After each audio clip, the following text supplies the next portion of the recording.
और इस समय हमारे साथ जल शक्ति मंत्री गजेंद्र सिंह शेखावत जी जुड़ चुके हैं। बहुत स्वागत है सर आपका। एक चीज जो हमेशा मन में चलती है, खासकर कोरोना की इस महामारी के समय में, वो ये कि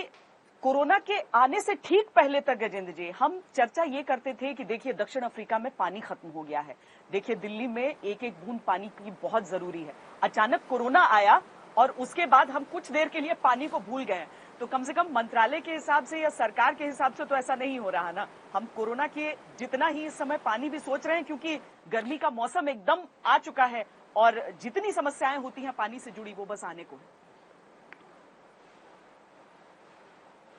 श्वेता जी, मेरा सोचना इसके ठीक विपरीत है। जैसा आपने कहा,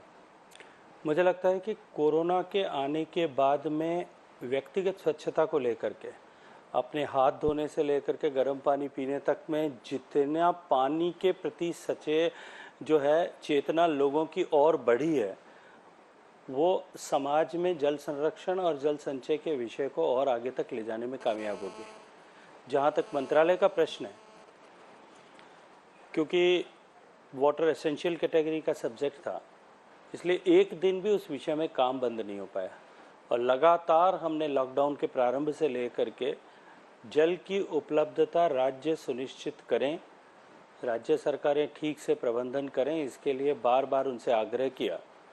और साथ ही साथ जो माननीय प्रधानमंत्री जी का सपना है कि हम हर घर तक पीने का पानी पहुंचाएं 2024 तक, उस लक्ष्य को प्राप्त करने के दृष्टिकोण से भी हमने राज्यों के मंत्रियों से भी व्यक्तिगत रूप से मैंने बात की, अधिकारियों के स्तर पर, सचिवों के स्तर पर बात करके जो कुछ भी काम इस समय में लॉकडाउन के चलते हुए जो डिज़ाइन का, प्लानिंग का, डीपीआर बनाने का, जो धरातल पर जाए बिना अगर जो हो सकता था टेबल पर, उन सब कामों को कंप्लीट करने का आग्रह किया। और 20 तारीख को लॉकडाउन 2 जिस दिन सीमा प्रारंभ हुई थी और उसके बाद में जो रिलैक्सेशंस दिए गए थे, उसमें क्योंकि सरकार ने, गृह मंत्रालय ने वाटर रिलेटेड एक्टिविटीज़ को, नए कंस्ट्रक्शंस को अनुमति कर दिया था, तो हमने एक बार फिर राज्यों के साथ में आग्रह किया कि शीघ्र उन सब कामों को प्रारंभ करें ताकि हम तेज़ी के साथ में इस लक्ष्य को प्राप्त कर सकें। जहाँ तक पिछले वर्ष के परिप्रेक्ष्य में आपने बात कही है कि जो चेन्नई में जो स्थिति देखी या दक्षिण अफ्रीका में जो स्थिति देखी, देखिए मैं आपके चैनल के माध्यम से एक जानकारी साझा करना चाहता हूँ कि पिछले वर्ष जिस तरह से बरसात हुई है और देश भर के जो 5,500 से ज़्यादा मध्यम और बड़े रिजर्वायर्स हैं, जो बांध हैं,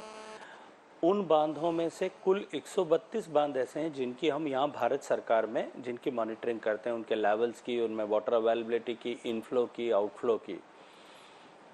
और कुल देश की जो जल संधारण क्षमता है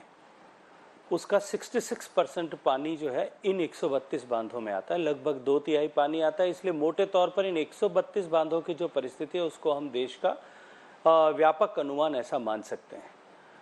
और मुझे अत्यंत प्रसन्नता है कि इस बार